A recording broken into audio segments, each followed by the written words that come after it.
Support for WUWM podcasts comes from Johnson Financial Group, helping customers build financial plans around their unique goals for over 55 years. More at johnsonfinancialgroup.com. Johnson Bank and Johnson Wealth, Inc. are Johnson Financial Group companies. From Apuant Productions and WUWM, this is Classic Eats. For this episode of Classic Eats, I connect with Michael Gebert.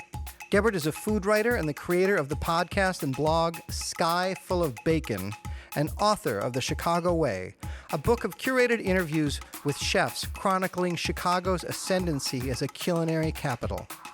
It's author Michael Gebert and all things delicious in Chicago on this episode of Classic Eats. But first, a story. There is a particular kind of American story that begins not with ambition, but with inevitability. With a child born so close to an idea that the idea becomes, before he can articulate it, his entire world. Grant Achatz grew up in St. Clair, Michigan, a small town of 3,000 on the thumb of the state, where his parents and grandparents ran diners. The clatter of a short-order kitchen was his nursery rhyme. The smell of a griddle at 6 in the morning was for him what birdsong was for everyone else. You, Grant Achatz, are 19 and enroll at the Culinary Institute of America. You already know that the family diner legacy is not what you came here to do. You graduate and head to Chicago's Charlie Trotter's, where the chef in the kitchen treats cooking as a loving argument. But the fit isn't right. The culture, the hierarchy, something you can't quite name, and after less than 6 months, you walk away. Not in defeat, but in the particular clarity that comes from knowing, bone deep, that there is somewhere else you need to be. You go west to Thomas Keller's French Laundry in Napa, the most celebrated kitchen in the country, and the one that will actually hold you.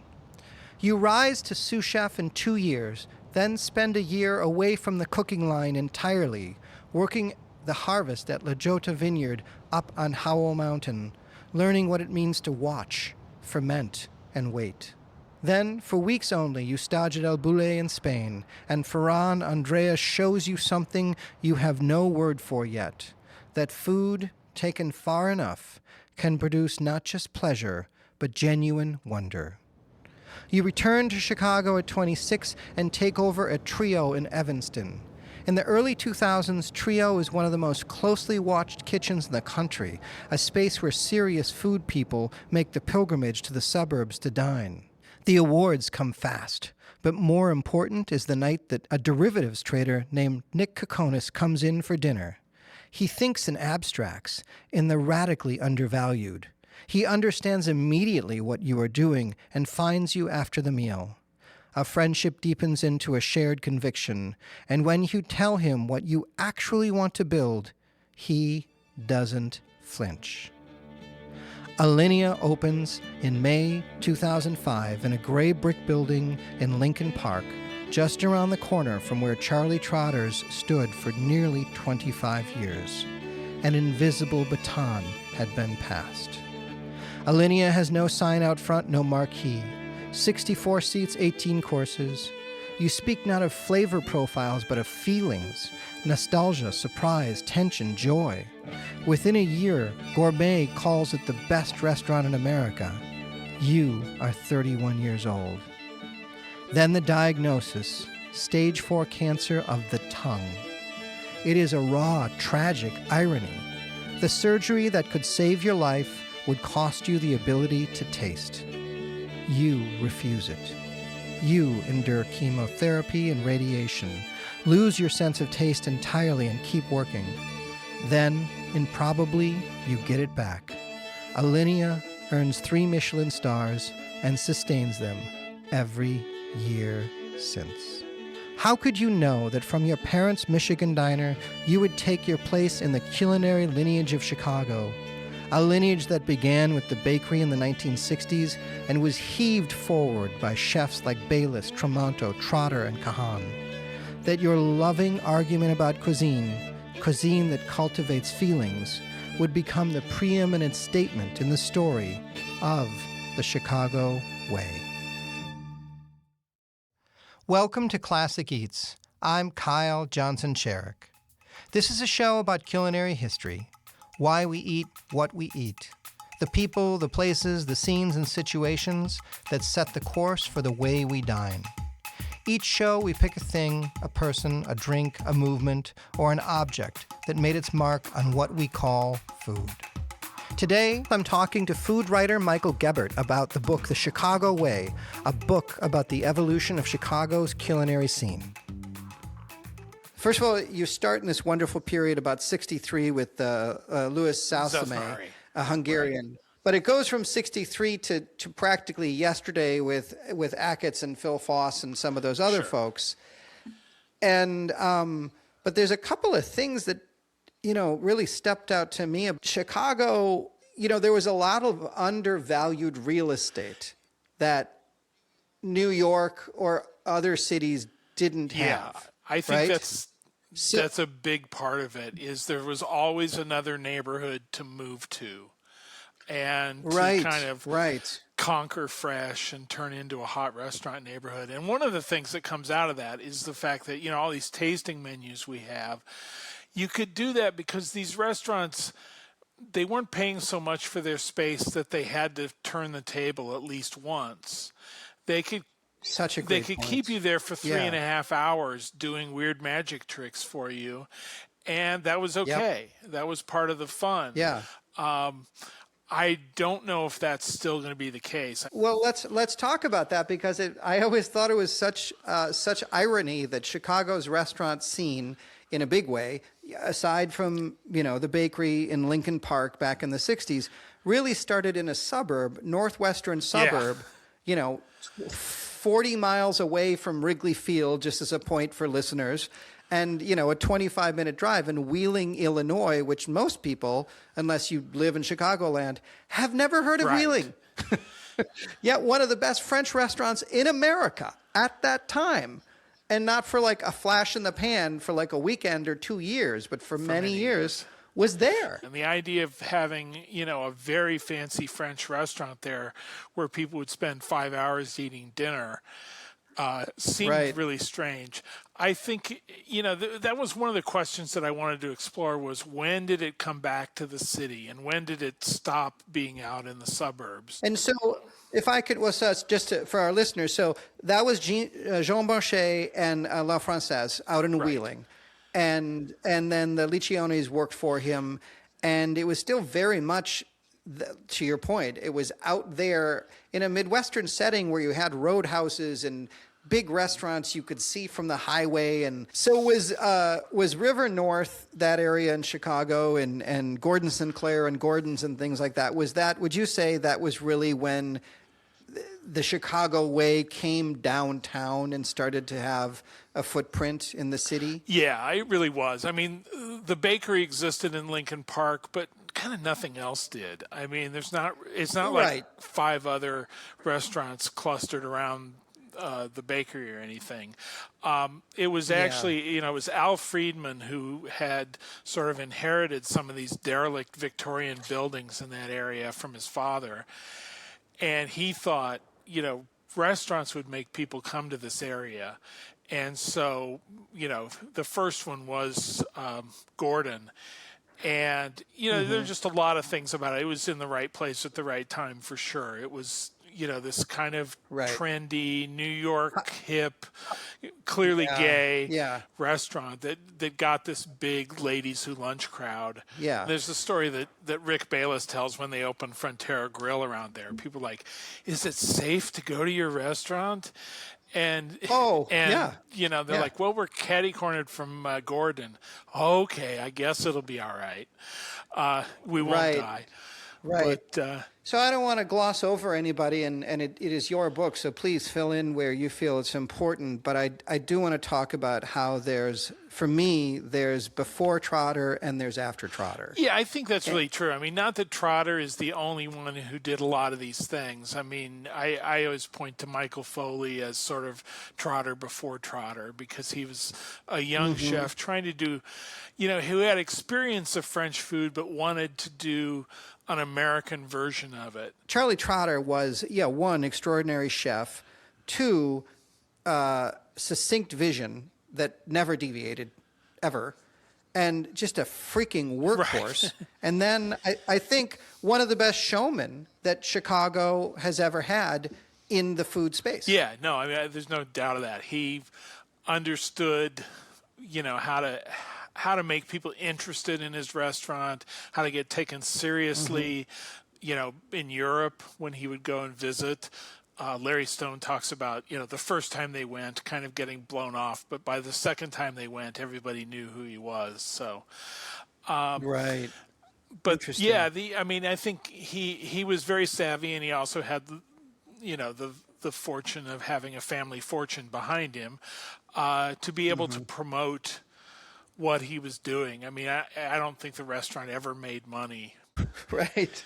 Well, and he fits every sort of central casting, temperamental, artistic, only at his standards, almost, what am I trying to like a almost bipolar personality aspects and behavior, and I mean that in all sincerity, but in humbly, but in truth. Fortunately, you keep digging at them, and sooner or later you get a fairly horrifying story of something that happened in the kitchen. Right. But yeah, I think people, the ones who survived it, got a lot out of it. The interesting thing is how few of them wound up opening Trotter-style restaurants. A lot of them so perfectly put. Kind of aimed for something more casual. My guest today is Michael Gebert. He is the author of The Chicago Way, a book that profiles, through the chef's own words, the ascendancy of Chicago as a culinary capital. To your point, Ackett's, I don't really consider him a protege of Trotter's because he worked there for such a short period of time. Kind of rejected Trotter him. Essentially told him, you're dead. You're dead to me if you leave. Don't even use my name. But others that went through there, from Graham Elliott's Bistro and really exploring Midwestern food in a molecular way. Like there's so many other. Everybody basically scattered once the lights went on and they left. Yeah. Another part of the story, though, let's move into some of the other ethnic cuisines, and by that I mean what Spiaggia recommend. And by that I mean what's, for instance, Spiaggia represented for Chicago and the rest of the country, or what Rick Bayless did and some of the other folks that are in the book, and then some of the amazing female chefs that it's stupid that we even say female chefs. But I believe there's a certain aspect of Chicago that allowed them to quote Sinatra, make it there versus anywhere else. I put the chapter that talks about Spiaggia and Tony Montuano and then Rick Bayless and Frontera Grill. Put that right after Trotter, because I think in a lot of ways they're kind of the anti-Trotters. They wanted, first of all, they wanted to work with basically a peasant cuisine, and they were both interested in obtaining things locally. Both had similar programs of sending people to the home country to experience what they saw as the right way to do it. So, I felt like there were just a lot of parallels between the two of them as really influential figures, besides the fact that, both their restaurants and Trotter all sort of opened within this fairly short period in the mid-'80s. I was going to say I didn't do them, but it's like within three or four years. Yeah, it really popped, right? Right, and so, that was important. As far as the women chefs, it's interesting. At first, a lot of them took over places that they had worked. Mary Beth Liccioni owned Les Nomades, and she'd been at Le Francais as well. Carrie Nahabedian opened Naha in the second place where Gordon had been after Gordon, retired. So, there was a very clear way in which they're sort of taking the place over and making it their own. Well, no, yeah. We really don't care. Maybe I'm doing a big broad, but we really don't care. And I would go back to Bill Kim, etc. We don't care what ethnicity you are, what your background is, where you came from. And if you can cook and you have the chutzpah to open a place, and I think that happened in Chicago in a different way with the press like you supporting them and the public supporting their food and things like that in a different way. I think that's part of the Chicago way than in other cities. Yeah, I think that's true. I remember reading something once where somebody was saying, in New York, it's about how much money you come from. In Boston, it's about your family. But in Chicago, it's, where did you work? And I feel, that was a lot of it. It's one of the reasons I talk so much about one-off hospitality in restaurants like Blackbird and Avec, because to me, you just went where I was going to go. Yeah, I mean, to me, that is the training ground in Chicago. So many people came out of those restaurants, even if they're only there for a year or two. There's a sort of farm to table, simple direct food ethos that is so central. I always say that, the most important Chicago restaurant outside of Chicago is Alinea, but the most important Chicago restaurant in Chicago was Blackbird because of the people who worked there and went on to their own place. I have so many, and some have passed too soon, but dear friends that went through Paul Kahn and Donnie Medea's experience. And to me, what that whole group represented was almost a respectful record scratch of what was going on in Chicago at the time. And, across the dining scene, I mean, the temerity of Avec with the style of food and the interior, right, where you're walking into this, Scandinavian tube. Yeah. And you're pushed with the fellow Chicago diners and then the rest of their ventures. I really think, to your point, if One-Off hadn't come along, the Chicago dining scene would be, I still think, still robust, but it would be, it wouldn't have the backbeat. Right. Like if you have a great song and you remove the bass and percussion, there's still a melody, but it doesn't have the richness. Yeah. So where did Chicago go after, as I said before, the Trotter before and after? Obviously, we have the Frontera Grill and Spiaggia's, and we're doing short shrift to a lot of other great restaurants. There's a whole book people can read if they want more. So. Yeah. And you've got Let Us Entertain You moving along and opening up concepts and doing their thing, and I don't want to, not give the nod to them.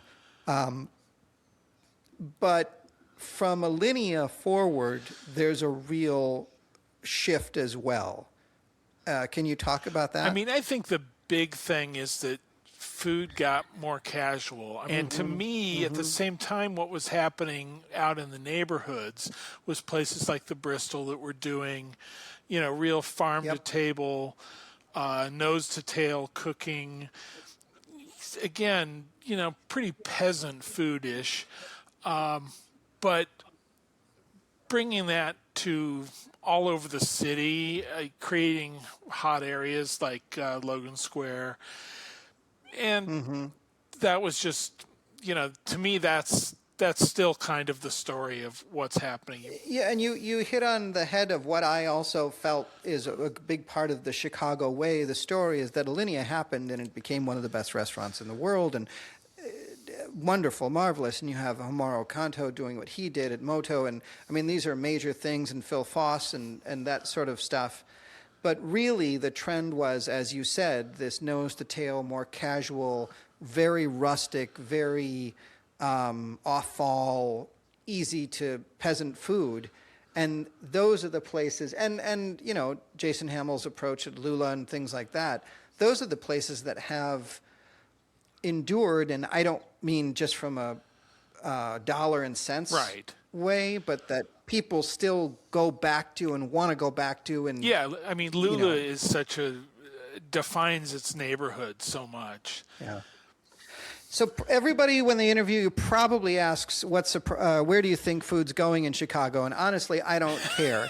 But I am curious, Mike, what surprised you in researching or interviewing and doing this book? The story that was kind of new to me, just because, I hadn't known them that much and didn't know that much of their inside story, was Rick Tremonto and Gail Gand, who had, friends, lovely people. They were Trio up in Evanston, which Grant Achatz eventually went to. They were True, which was one of Lettuce Entertainer's very fancy restaurants.